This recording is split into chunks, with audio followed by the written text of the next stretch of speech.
In the shadow of Virginia's Blue Ridge Mountains, a family's secret stunned even hardened investigators. In 1912, Sheriff Thomas Compton uncovered a horrifying truth hidden for over a decade in Wise County.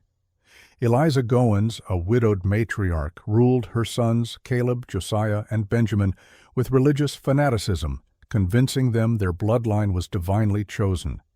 To keep it pure, she commanded they marry her.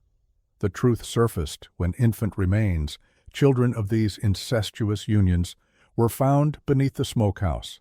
How did this persist in a close-knit community? What broke the silence? Subscribe for more forgotten histories and tell us your local time in the comments. In the autumn of 1898, Wise County, Virginia, was a place where mountains rose like the walls of a natural fortress, where coal seams ran deep beneath limestone ridges, and where communities existed in pockets of civilization separated by miles of unforgiving wilderness. The Blue Ridge Mountains had stood for millennia, their hollows and valleys creating a landscape so rugged that a man could disappear into them and never be found. This was coal country, where fortunes were made and lost in the dark tunnels beneath the earth, where men worked 12-hour shifts for wages that barely fed their families, and where the promise of mineral wealth drew prospectors and speculators from across the eastern seaboard. The county seat required a full day's journey by horse from the most remote homesteads, and in the vast stretches between settlements, the law was often whatever a man could enforce with his own two hands. It was in one of these isolated hollows, a place the locals called Goins Ridge, that a family had carved out an existence far from the eyes of their neighbors.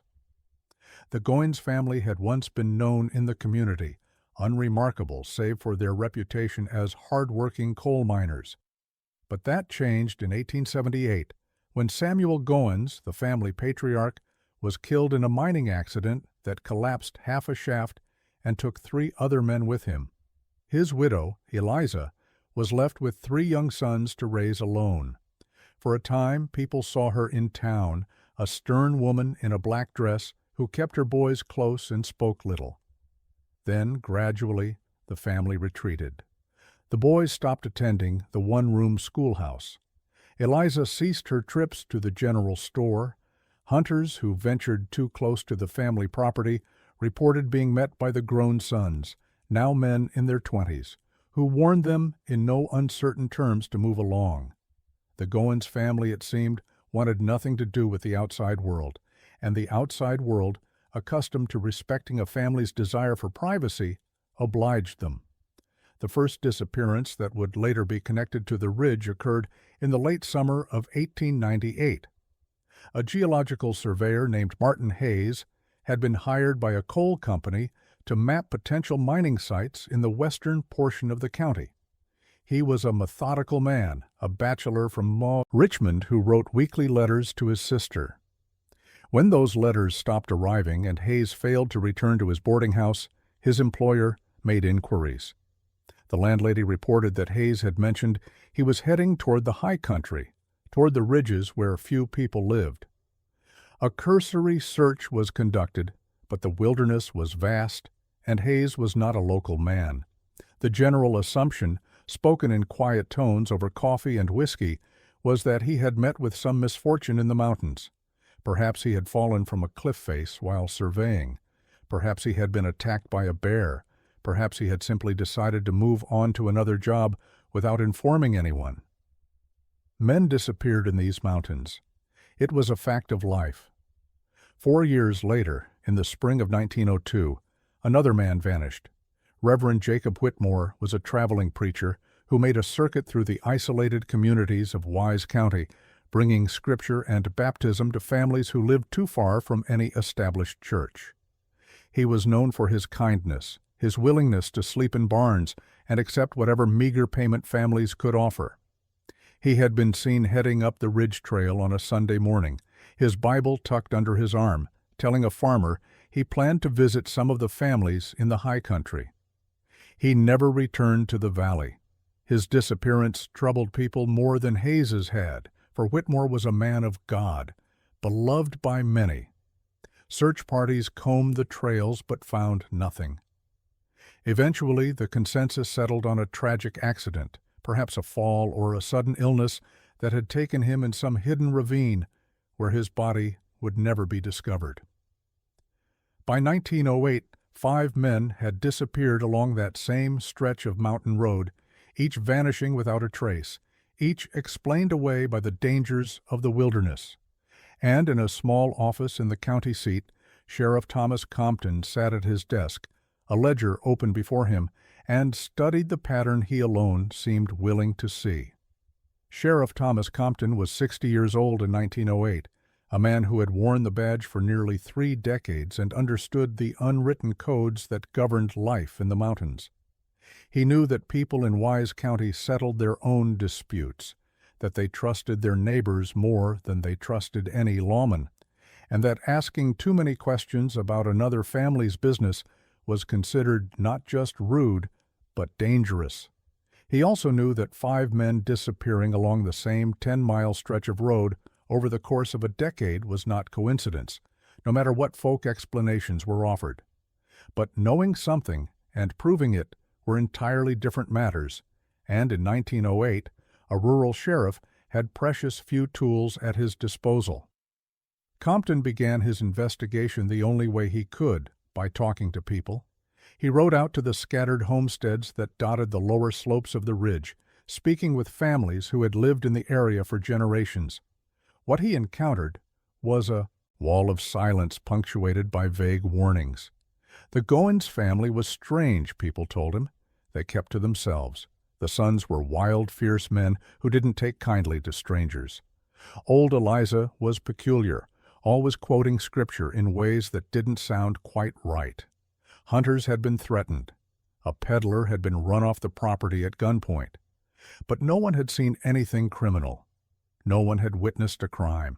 The missing men had simply walked into the wilderness and never walked out, and that could happen to anyone in country this rough. In the fall of 1908, Compton made the journey to the Goins homestead himself.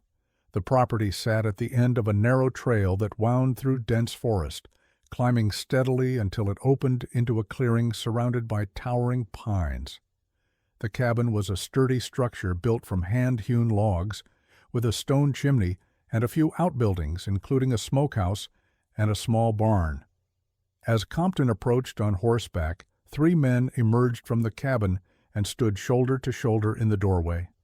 They were large men, broad across the shoulders, with long beards and eyes that watched him with an unsettling intensity. Behind them, barely visible in the shadows of the cabin, stood a woman in black. Compton identified himself and explained that he was investigating the disappearances of several men who had last been seen traveling through this area. The sons said nothing. It was the woman, Eliza Goins, who finally stepped forward into the light. She was a handsome woman, despite her years, with sharp features and a bearing that radiated authority. She spoke in a calm, measured voice, telling the sheriff that they had seen no strangers, that they wanted no trouble, and that he was not welcome on their land. When Compton pressed further, asking if he might look around the property, the 3 sons moved closer together, a silent wall of muscle and menace. Eliza repeated her refusal with a slight smile that never reached her eyes. The law required a warrant for such a search, she reminded him, and without evidence of a crime, he had no cause to obtain one. She was right, and they both knew it. Compton left the ridge that day with nothing but a deepening conviction that evil resided in that clearing. But conviction was not evidence. The wilderness surrounding the Goins property stretched for miles in every direction, thousands of acres of forest, ravines, and caves where a body could lie undisturbed for centuries. He had no witnesses, no physical evidence, and a community that seemed more interested in forgetting the missing men than in finding out what had happened to them. The investigation stalled, then went cold, becoming one of many unsolved cases that haunted the aging sheriff through the years that followed. He kept the file on his desk, reviewing it periodically, waiting for the break that would never come, or so he believed, until the spring of 1912. In April of 1912, a salesman named Edmund Pierce left Richmond with a wagon full of farm implements and household goods, beginning his regular spring circuit through the mountain communities of southwestern Virginia. Pierce was well known along his route, a gregarious man of 42 who had been making the journey for 15 years. He was easily recognizable by his distinctive brown bowler hat, a gift from his wife, that he wore in all weather, and by his friendly manner that made him welcome even in the most isolated homesteads. He kept meticulous records of his travels and wrote to his wife every few days from whatever town had a post office. When 2 weeks passed without word from him, and when he failed to arrive at his scheduled stops in the eastern part of the county, his employer contacted the authorities. Sheriff Compton took the report with a familiar sense of dread. Pierce had last been seen in a general store near the base of the ridge, telling the proprietor he planned to visit a few families in the high country before heading east. That placed him on the same road where 5 other men had vanished over the past 14 years. But this time was different. Pierce was not a solitary surveyor or an itinerant preacher. He was a businessman with an employer who demanded answers, with a wife who wrote to the governor's office, with connections that could not simply be ignored. The pressure on Compton to produce results was immediate and intense. The sheriff organized search parties and spent weeks combing the trails and hollows near the ridge, but the spring rains had been heavy that year, washing away any tracks or signs of passage. He interviewed everyone who lived within 10 miles of where Pierce had last been seen, and received the same unhelpful responses he had heard for years. No one had seen the salesman. No one knew anything. The investigation seemed destined to end like all the others, with a file closed and a family left without answers, until a young mail carrier named Thomas Brennan came to the sheriff's office in early June. Brennan was 23 years old and had been carrying mail along the ridge route for only 8 months, having taken over the position from an older man who had retired. He was nervous as he sat across from Compton, wringing his hat in his hands, clearly uncomfortable with what he was about to report. He explained that his route took him past the Goins property once a week, and that he always left any mail for the family in a box at the end of their trail, never venturing up to the cabin itself. The previous week he had arrived to find one of the Goins sons, the youngest one named Benjamin, repairing the fence near the road. Brennan had called out a greeting as he always did, and the man had looked up. What Brennan saw had troubled him deeply enough to overcome his reluctance to get involved. Benjamin Goins had been wearing a brown bowler hat, and Brennan was nearly certain it was the same distinctive hat he had seen Edmund Pierce wearing when the ice salesman had passed him on the road 2 months earlier. Compton questioned Brennan carefully, asking him to describe the hat in detail, to explain why he was so certain of the identification. Brennan was adamant. The hat was unusual, made of fine felt, with a particular curved brim and a dark ribbon band. He had noticed it because his own father had worn a similar style years ago. When Compton showed him a photograph of Pierce provided by the family, Brennan confirmed that this was indeed the man he had seen, and that the hat in the photograph matched the one he had observed on Benjamin Goins. For the first time in 14 years of frustration and dead ends, Sheriff Thomas Compton had concrete evidence connecting the Goins family to a missing person. It was not much, but it was enough. He began assembling a group of deputies he trusted, men who would not speak of their plans before the time came to act. The journey to the ridge would be made at dawn, and this time he would not be turned away.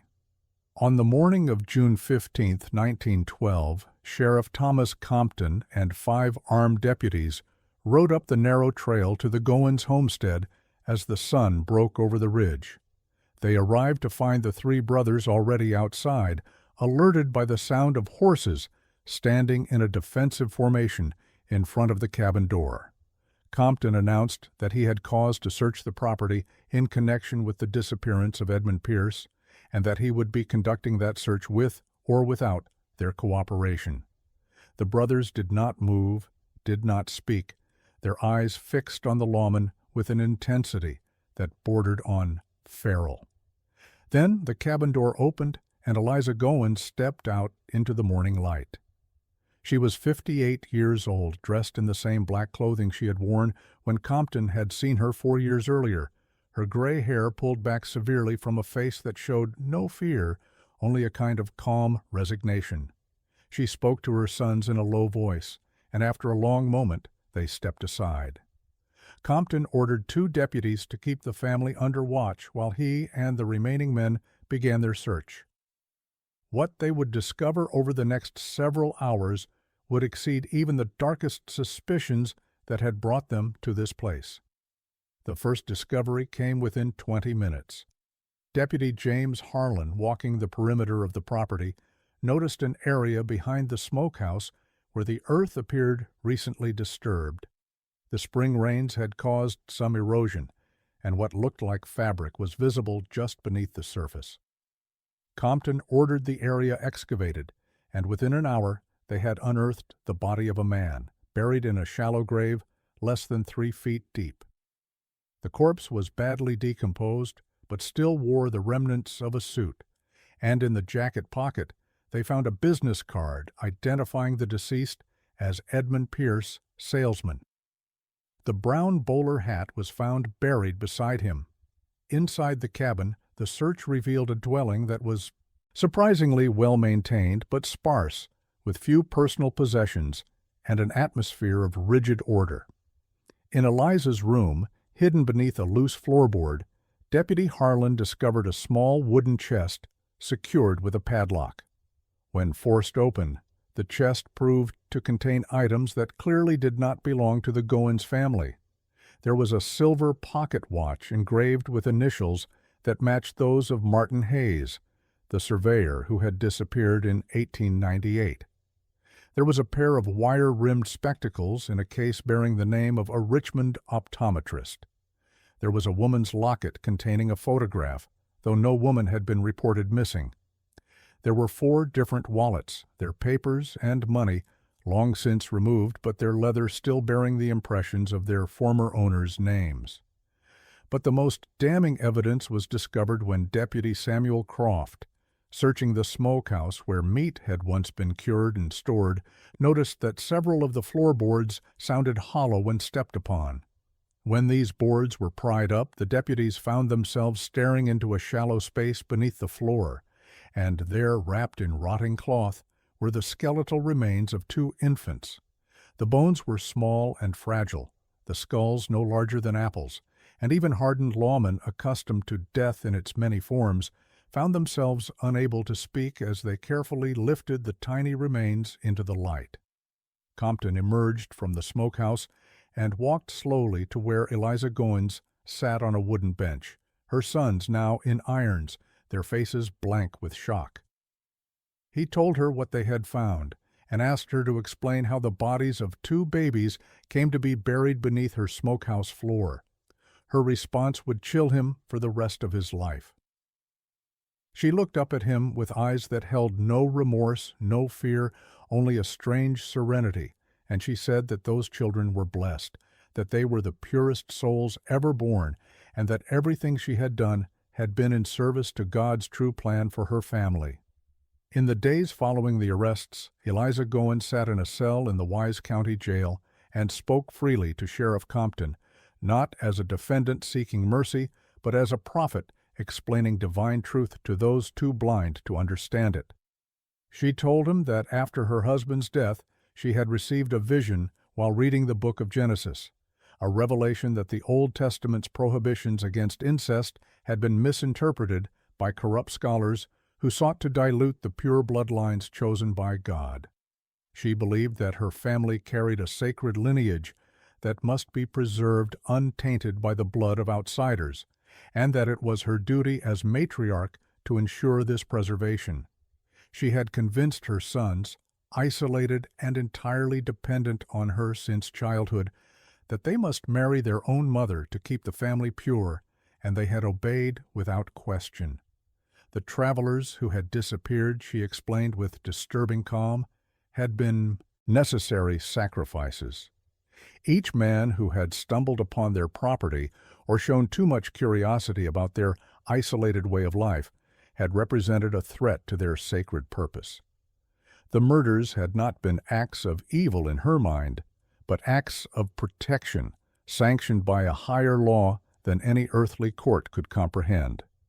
She detailed each killing with the detachment of someone recounting ordinary household tasks, describing how her sons had lured the men with offers of shelter or work, how they had struck them down, and how they had disposed of the bodies in the wilderness.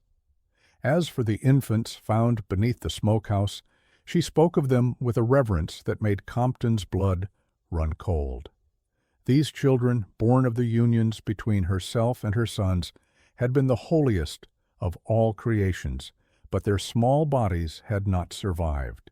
She had buried them with prayers and ceremony, believing their souls had ascended directly to heaven as the purest offerings imaginable. The trial began in August of 1912 and became a sensation that drew reporters from as far as Richmond and Washington. The courthouse was packed each day with spectators who came to glimpse the woman and her sons who had perpetrated acts so unthinkable that many could barely bring themselves to speak the details aloud.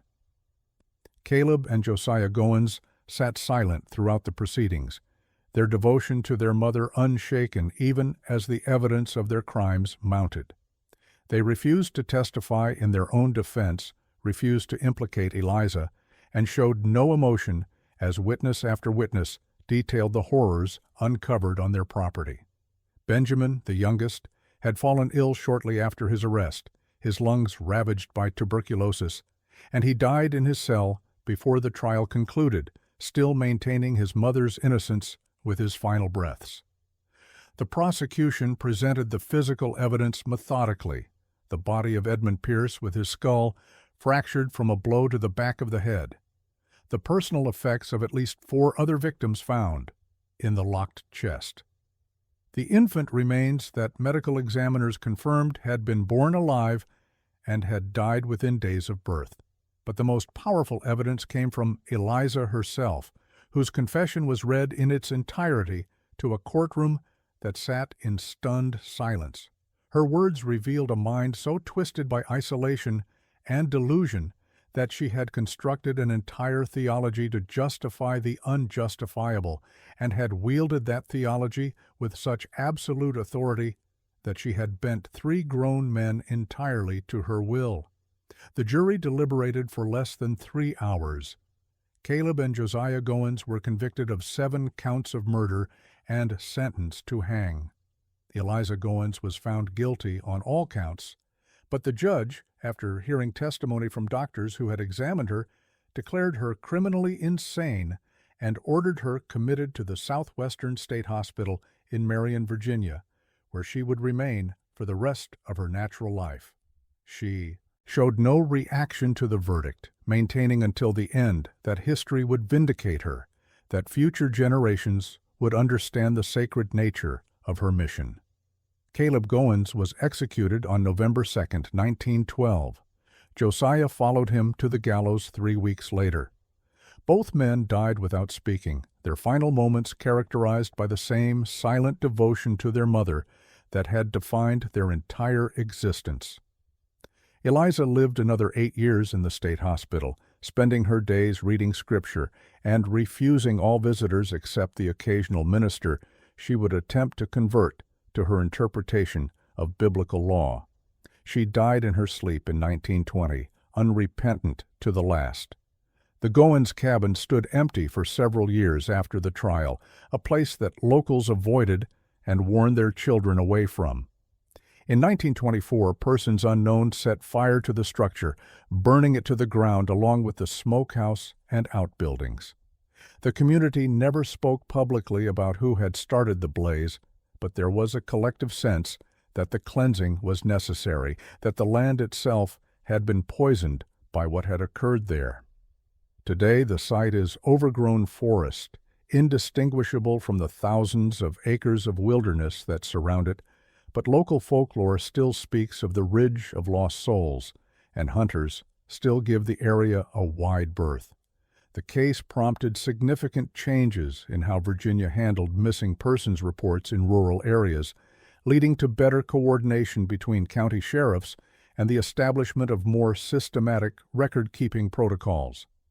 But perhaps its most lasting legacy was as a cautionary tale about the dangers of extreme isolation, about how a community's silence in the face of suspicion can enable unspeakable evil, and about the terrible power of ideology, no matter how twisted, to override the most fundamental boundaries of human morality.